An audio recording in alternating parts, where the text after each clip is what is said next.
नमस्कार। आपका बहुत बहुत स्वागत है हमारे चैनल लीगल आउटलुक में।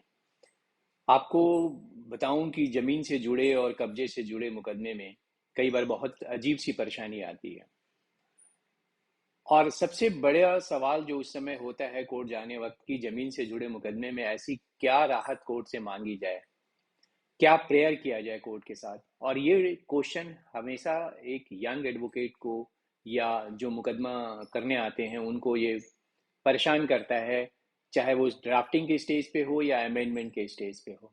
अगर दूसरे शब्दों में इसे कहें तो क्या रिलीफ प्रे करना चाहिए, मांगना चाहिए कोर्ट से जब जमीन से, जो ओपन जमीन से, खासकर खाली जमीन से जुड़े हुए मुकदमे हैं। कुछ दिन पहले की बात है कि मैं एक सवाल मेरे सामने आया कि क्या केवल इंजंक्शन का दावा फाइल किया जा सकता है, जिसको निषेधाज्ञा कहते हैं हिंदी में, और वो मेंटेनेबल है जमीन से जुड़े मुकदमे में। इसको समझने के लिए थोड़ा सा एक एक एग्जाम्पल समझते हैं कि एक आदमी एक परमानेंट इंजंक्शन या निषेधाज्ञा का सूट फाइल करता है कोर्ट में। और वो एक वैकेंट लैंड, खुले जमीन से संबंधित होता है, जिसको उसने रजिस्टर्ड सेल डीड के जरिए खरीदा है। जब वो दूसरी पार्टी, अपोजिट पार्टी आती है, वो भी ये क्लेम करती है कि नहीं, कब्जा भी उसके पास है और उसने भी एक रजिस्टर्ड सेल डीड से उस जमीन को खरीदा है, तो क्या सिचुएशन होगा। तो इस सिचुएशन में जो प्रोहिबिटरी या इंजंक्शन का दावा फाइल किया गया है उस सूट से रिलेटेड, वो प्रॉपर है या उसको अमेंडमेंट करने की जरूरत है। इन सिचुएशंस को समझते हैं। जहां भी, अगर सिंपल सा ये केस है कि भाई आपके पास लैंड है और उसका पोजीशन आपके पास है और फिर आप कोई डिस्टर्ब कर रहा है, तब तो आप सिंपलीसिटर इंजंक्शन का दावा फाइल कर सकते हैं, क्योंकि जो आपका इंजंक्शन होता है, निषेधाज्ञा होता है, वो एक सब्सटेंशियल रिलीफ होता है। क्योंकि रिलीफ नॉर्मली जो सूट में होते हैं दो तरीके के होते हैं, एक सब्सटेंशियल जिसको वास्तविक या मुख्य राहत कहते हैं, दूसरा कॉन्सिक्वेंशियल जो परिणाम के स्वरूप होता है। लेकिन एक बार अगर, जैसे हमने जिस केस की बात की उसमें दूसरी पार्टी ने आकर ये कह दिया कि उसका भी क्लेम है और उसके पास भी डॉक्यूमेंट है, तो जो व्यक्ति सूट में गया था, जो मुकदमा फाइल किया था, उसके टाइटल को लेकर, उसकी मलकियत को लेकर एक सवाल खड़ा हो जाता है। उस पे कहते हैं कि क्लाउड आ गया उसके टाइटल पे, डाउट क्रिएट कर दिया गया।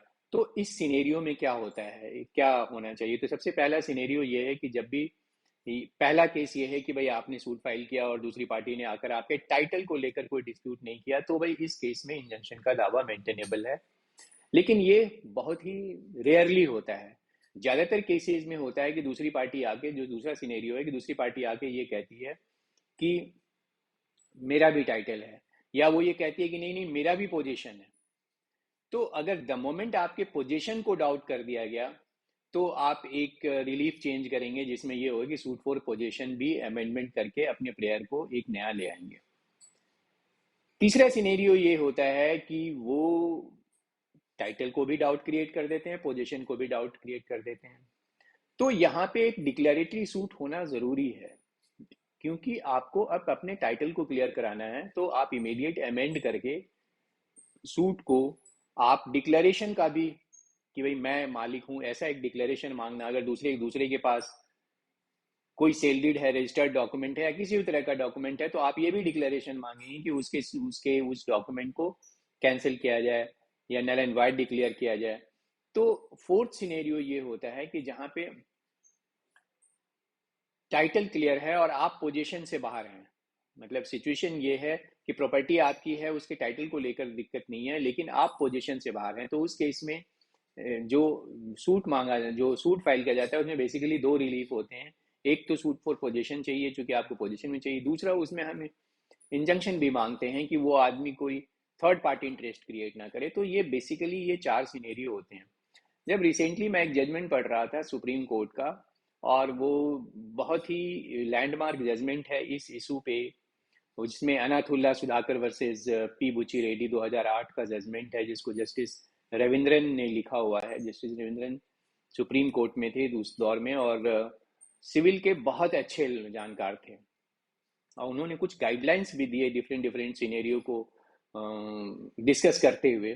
तो और उसमें जो सबसे इम्पोर्टेंट बात उन्होंने कही कि जो जिस केस को, ये अनाथुल्ला सुधाकर वाली केस में, जो ये मुकदमा 3 दशक तक चल गया, 30 साल हो गए थे सुप्रीम कोर्ट में डिसाइड होते, फिर भी उन्होंने उन पार्टीज को भेजा, रेलीगेट किया, बोला कि इनके पास है कॉम्प्रहेंसिव सूट फाइल करने का सुप्रीम जो सॉल्यूशन है वो कि एक कॉम्प्रहेंसिव सूट फाइल करें, क्योंकि उस केस में भी केवल इंजंक्शन का सूट फाइल हुआ था।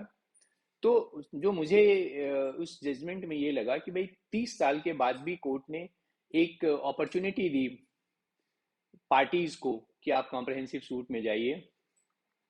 और वहां पे जो दूसरी बात ये है जो मुझे लगा कि जब इतने दिन के बाद भी एक लिमिटेशन का भी एंगल आ जाता है सूट फाइल करने में, फिर भी उन्होंने रेलीगेट किया पार्टी को। और एक तीसरा इंपॉर्टेंट पॉइंट इनके इस जजमेंट में लगा, उन्होंने कुछ गाइडलाइंस बनाए हैं।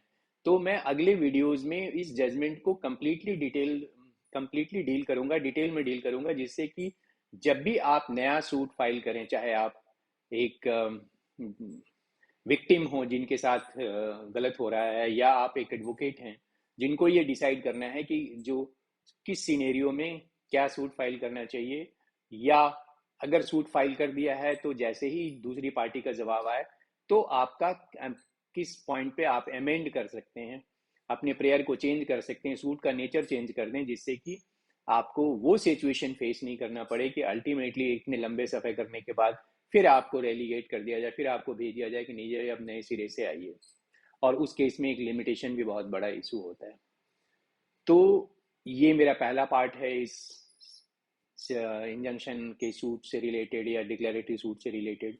इसमें और भी मैं वीडियोस बनाऊंगा, अगले वीडियोस में मैं आपको अनाथुल्ला सुधाकर वाली जजमेंट का डील करूंगा। और रिसेंटली एक सुप्रीम कोर्ट का जजमेंट और भी मैंने पढ़ा है, जिसमें जस्टिस एल नागेश्वर राव का जजमेंट है, 2021 का है, नवंबर 2021 का जजमेंट।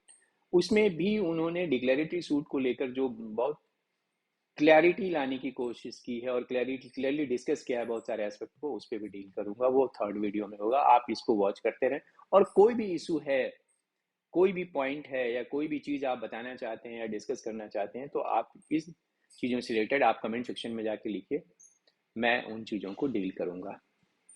धन्यवाद। अगर चैनल सब्सक्राइब नहीं किया है तो प्लीज़ सब्सक्राइब कर लें। धन्यवाद। नमस्कार।